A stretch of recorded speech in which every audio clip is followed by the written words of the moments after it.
welcome to the very first installment of Eight Lights for Eight Nights, in which we will try to understand deeper messages and meanings behind the holiday of Hanukkah throughout the entirety of the holiday.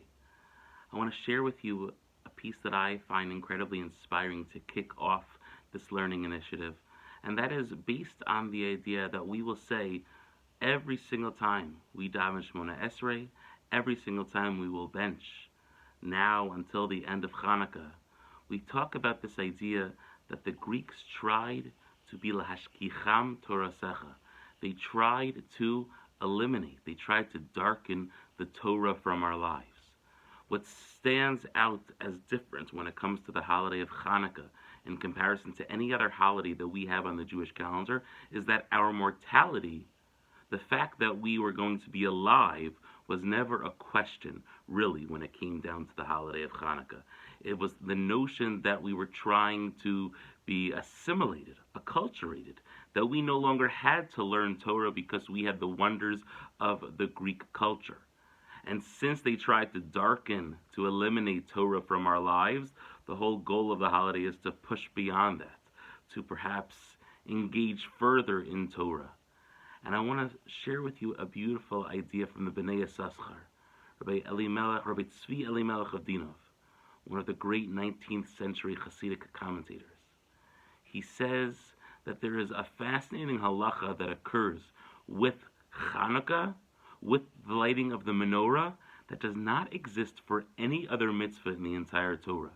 There is this law that we're told, Kavta ein zakuk lahadlik, ein zakuk la, that there is this notion that if the candles of the menorah are extinguished, if the lights go out before you have had them lit for the minimum amount of time, there is not a requirement to relight them.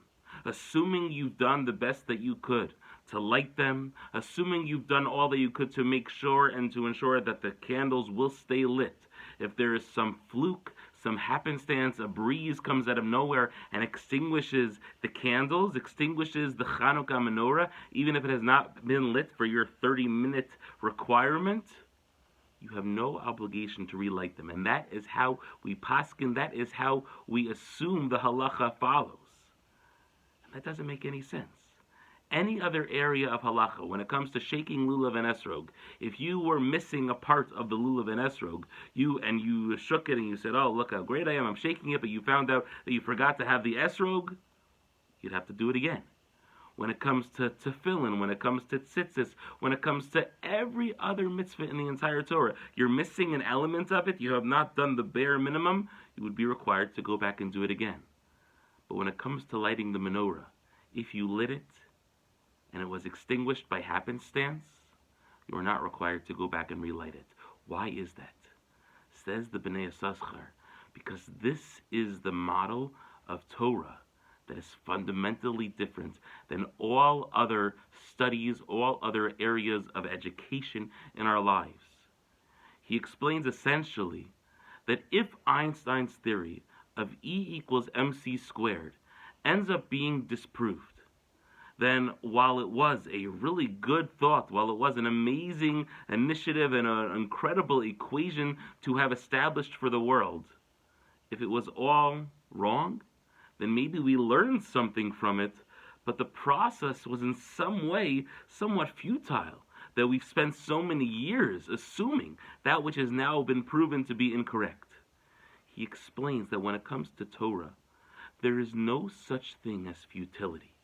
If you spend hours and hours, days and days, years even, learning an element of Torah, trying to establish a connection with your Creator, with the Almighty, and it turns out that you made a mistake. You were looking at something the wrong way. You realize in retrospect, years later, that you actually should have learned something in this way, that it really meant that. But it turns out, now you understand that it means something else entirely.